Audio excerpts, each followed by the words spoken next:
বাংলাদেশ জাতীয়তাবাদী দল নীলফামারী জেলা শাখার আহ্বানে 7টি ইউনিটের নেতৃত্বে আজকে আমাদের বিক্ষোভ এবং প্রতিবাদ সভা।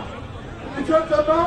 আমাদের নীলফামারীর অহংকার শাহরুল ইসলাম সেলিম চৌধুরী, তার বিরুদ্ধে মিথ্যা মামলা, তাকে জেলে আটকে রেখে যে এই সরকার যে অবস্থা তৈরি করেছে তার বিরুদ্ধে আজকের এই প্রতিবাদ বিক্ষোভ। সাথী বন্ধুরা, আমরা জেলা দ্বিতীয় অফিস এবং জেলা জজকোর্ট ক্যাম্পাসে বক্তব্য রাখছি। আমরা এক দেশে দুই আইন। আপনারা জানেন মইনুদ্দিন ফখরুদ্দিন শেখ হাসিনার বিরুদ্ধে 14টা মামলা ছিল, খালেদা জিয়ার বিরুদ্ধেও মিথ্যা মামলা ছিল। বিচারকরা শেখ হাসিনার মামলাগুলোকে বেকসুর খালাস দিয়ে প্রত্যাহার করে নিল। খালেদা জিয়ার মামলা রেখে দিল, তার পরিবারের সদস্যের মামলা রেখে দিল। তাহলে দেশে কি দুইটা আইন?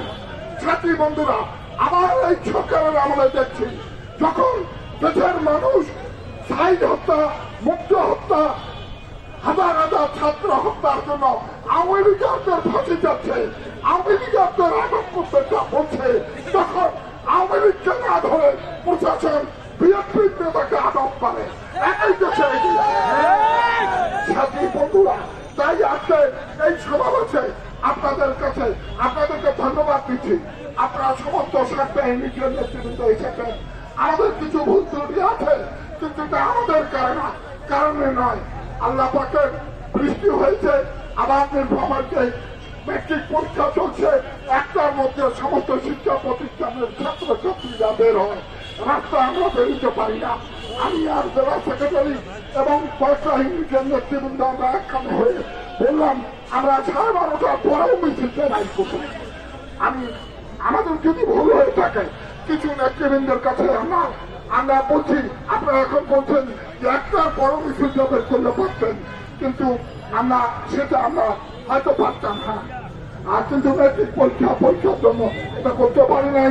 সাথী বন্ধুরা, সরকারি ইউনিটে আপনারা যারা এসেছেন, সদর উপজেলা, ডোমার উপজেলা, ডোমার পৌর, জলঢাকা উপজেলা, জলঢাকা পৌর, বিমলা উপজেলা এবং অন্য সংগঠনের সমস্ত নেতৃবৃন্দ, বিশেষ করে মহিলা দলের নেতৃবৃন্দ, আমি সবাইকে ধন্যবাদ দিয়ে আমার বক্তব্য শেষ করছি। আপনারা ছাত্র নিজের নেতারা সামনে আসেন, আমরা এখানে জেলা প্রশাসনের কাছে যে সবাইকে ধন্যবাদ দিয়ে আমার বক্তব্য শেষ করছি। ধন্যবাদ।